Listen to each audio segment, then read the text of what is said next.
Here I have TCL 30 SE, and today I'm going to show you how to enable camera location tags on this device.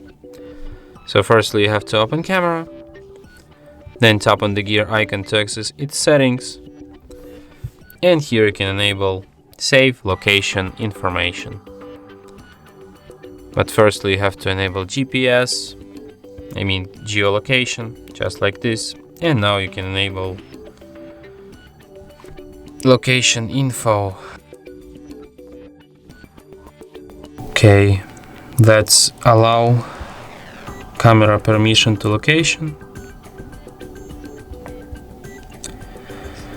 And now you can enable camera location tags.